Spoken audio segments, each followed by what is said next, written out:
फिर से फर्टिलिस इंडिया के इलेक्शन रिफॉर्म का तीसरा भाग का जो वीडियो हमने अपलोड किया था उसके ऊपर एक कमेंट आई थी और उस कमेंट के ऊपर हमने एक रिप्लाई वीडियो बनाया था। अभी उस रिप्लाई वीडियो के ऊपर भी एक कमेंट आई है, तो उस कमेंट के ऊपर भी एक रिप्लाई वीडियो अभी हम बना रहे हैं। ये वही वीडियो है। तो पहले तो मैं उन सभी का धन्यवाद करता हूँ जो ये वीडियोस हमारे देख रहे हैं, पूरी लगन से देख रहे हैं और उसमें से जो उनको जो कमेंट करना है वो कमेंट भी कर रहे हैं, शंकाएं पूछ रहे हैं, प्रश्न पूछ रहे हैं। तो ये बहुत अच्छी बात है। इसी तरीके से अगर हम लगातार संवाद करते रहेंगे तो बहुत सारी हमारे मन में जो सवाल है उनके जवाब हमको मिलना शुरू हो जाएगा और जब ये हमें जवाब मिलते हैं तब बहुत सारी क्लैरिटी आ जाती है और फिर उसी से एक आत्मविश्वास बनता है और उसी से हम इस मुहिम में जुड़ने के लिए बिल्कुल सक्षम हो जाते हैं।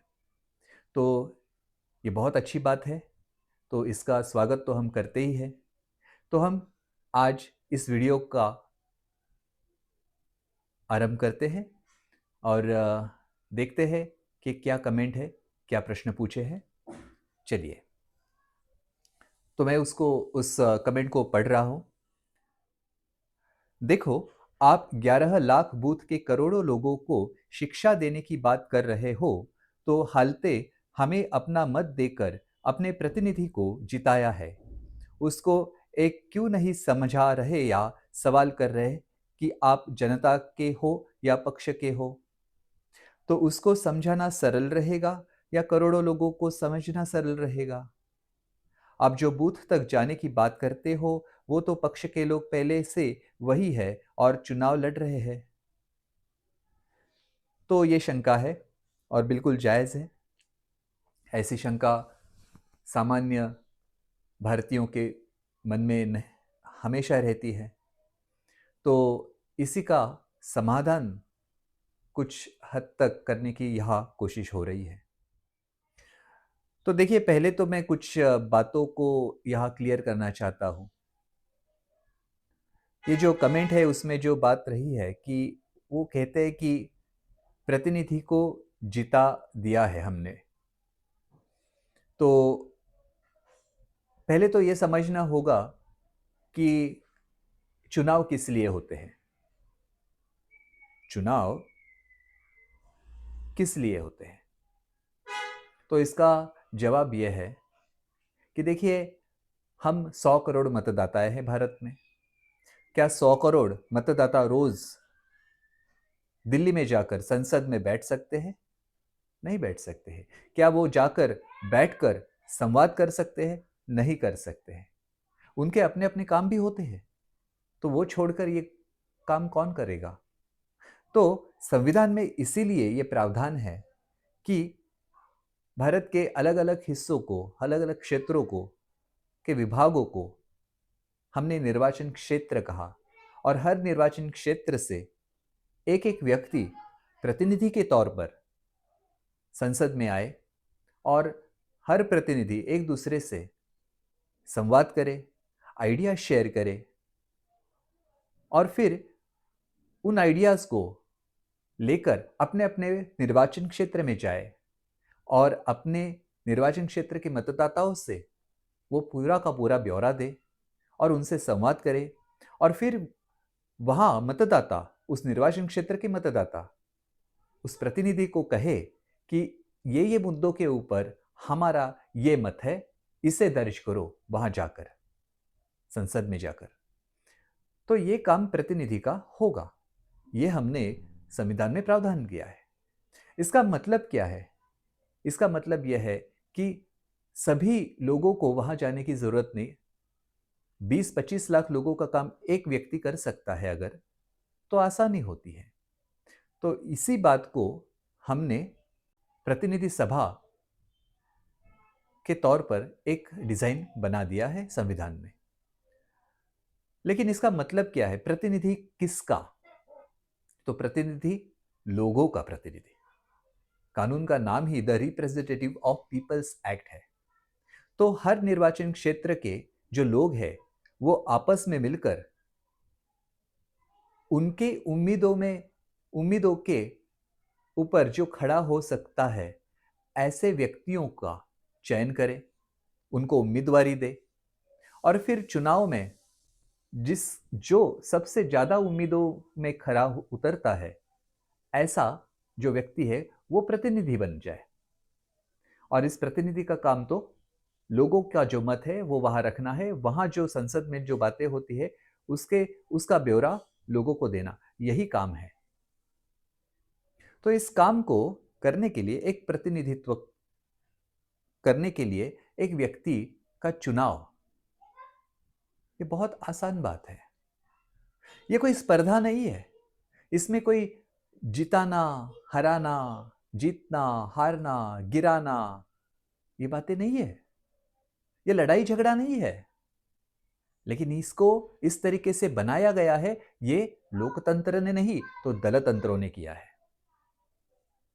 इन दलों ने किया है, इस दलतंत्र ने किया है और हर व्यक्ति में इसको एक तरीके की रुझाया है।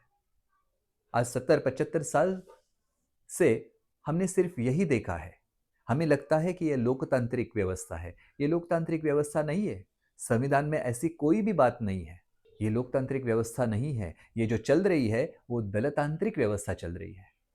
दलतंत्र में तू मैं होती है और लोकतंत्र में हम सब मिलकर चलाए, ये विचार है। तो ये तू मैं झगड़ा होता रहता है, मारामारी होती रहती है और इसमें पैसा, समय, ऊर्जा सभी खर्च हो जाते हैं और सभी खराब हो जाते हैं।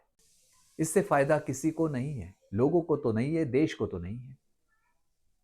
और ये बात तो संविधान में भी नहीं है। तो पहले तो ये बात हमें समझनी है कि हम जिसको प्रतिनिधि कहते हैं वो प्रतिनिधि, हमारा जब प्रतिनिधि हम कहते हैं वो हमारा तभी हो सकता है जब वो हमने जो चयन किया है ऐसा उम्मीदवार हो, न कि किसी समूह ने किसी एक व्यक्ति को हमारे सामने खड़ा किया है और कह रहे हैं कि इसको आप अपना उम्मीदवार समझो और उसको आप मत दो और जिता कर उसको अपना प्रतिनिधि समझो। ये प्रतिनिधि लोगों का नहीं हो सकता, नहीं होता है। इसीलिए वो हमेशा वफादार रहता है दलों को। जिस दल ने उसको टिकट दिया है उस दल के प्रति वो ईमानदार रहता है। लोगों के प्रति वो वफादार नहीं रहता है और लोगों के प्रति वो अकाउंटेबल नहीं रहता है, वो उत्तरदायी भी नहीं रहता है। और इसीलिए हमें जो अनुभव में आता है हमेशा कि जब भी ऐसा प्रतिनिधि चुनकर जाता है तो वो 5 साल के लिए मिस्टर इंडिया हो जाता है, गायब हो जाता है। तो इसीलिए सबसे पहली बात यह है कि सही में आपका प्रतिनिधि कौन है। आपने चयन किया हुआ उम्मीदवार ही आपका प्रतिनिधि बन सकता है, न कि किसी बाहर वाला कोई समूह का कोई व्यक्ति। इसको एकदम दिमाग में हमेशा के लिए फिट करना चाहिए, क्योंकि यही से बात बिगड़ती है। तो दोनों बातें हमने कही, एक तो जिताना हराना ये बात नहीं हो रही है और दूसरी बात है किसका प्रतिनिधि, हमारा प्रतिनिधि। इसको मैंने स्पष्ट किया। उसके बाद आपने कहा कि उस ऐसे जो प्रतिनिधि जो चुनकर गए हैं तो उनको ही समझाओ कि क्या तुम लोगों के प्रतिनिधि हो या दल के प्रतिनिधि हो। इसको समझाओ, उसको समझाओ कि तुम लोगों के प्रतिनिधि हो, ये लोकतंत्र है, दलतंत्र नहीं है। ये उसको समझाओ। क्या हम इतने भोले हैं कि हम इस तरीके से इन प्रतिनिधियों से बात करेंगे और हम जब बात करेंगे ऐसे प्रतिनिधियों से, तो प्रतिनिधि कहेगा अरे हाँ हाँ हाँ, मैं तो भूल ही गया कि मैं तो आपका प्रतिनिधि हूं, न कि दलों का। आज से तो मैं ठीक तरह से काम करना शुरू करूंगा। क्या आप ऐसा कुछ सोचते हैं कि ऐसा कुछ परिणाम होगा? देखिए, ऐसा परिणाम होता अगर ये प्रतिनिधि, ये दलों के प्रतिनिधि, ये दलों के उम्मीदवारों को अगर पता नहीं होता, तब ये बात होती। लेकिन इनको सब कुछ पता है। ये नोइंगली, बिल्कुल होशो आवाज में इन्होंने स्वीकार किया है कि ये दलों के ही सेवा करेंगे, लोगों की नहीं।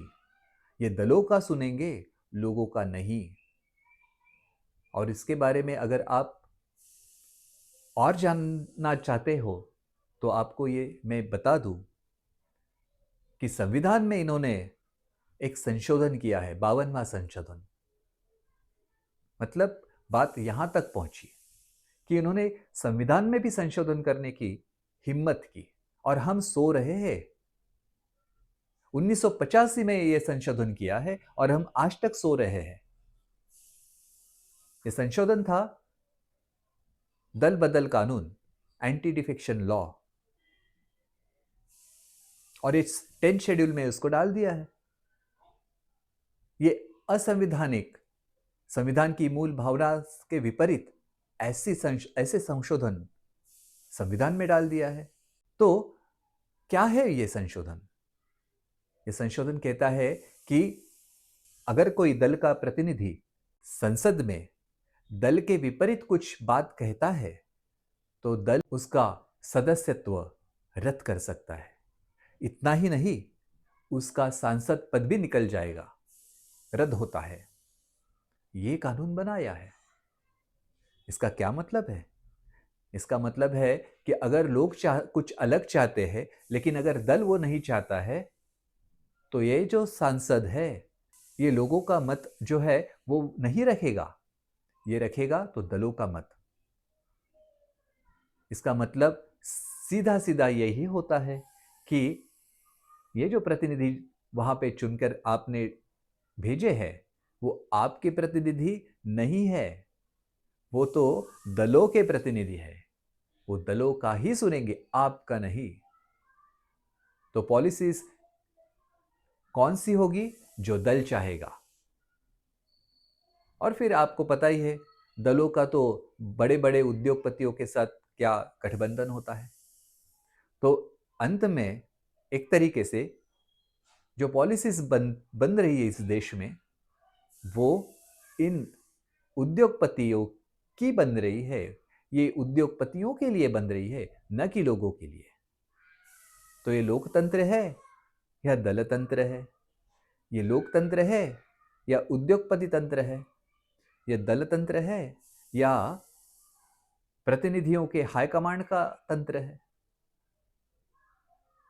देखिए, हम बहुत बुरी अवस्था में हैं, लेकिन इस अवस्था से बाहर आना है तो इस बातों को हमें समझना होगा। और इन बातों को समझते हुए हमारे हाथ में सबसे अहम जो बात करनी है वो यही होगी कि हम हमारे उम्मीदवारों को पहला खड़ा करें, क्योंकि हमारे उम्मीदवार हमारे प्रतिनिधि बनेंगे, और हमारे प्रतिनिधि हम जो चाहते हैं वो इस देश में पॉलिसीज बनाएंगे, और फिर हमारे तरफ से हमारे विचारों का तंत्र देश चलेगा।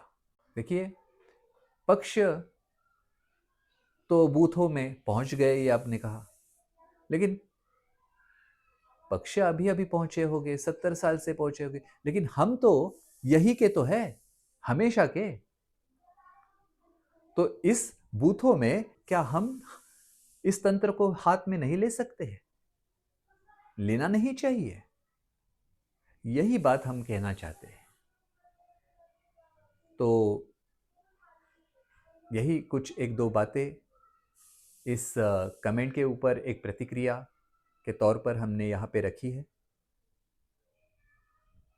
अगर आपके मन में और कोई शंकाएं हैं तो ज़रूर पूछिए, ज़रूर कमेंट कीजिए। धन्यवाद।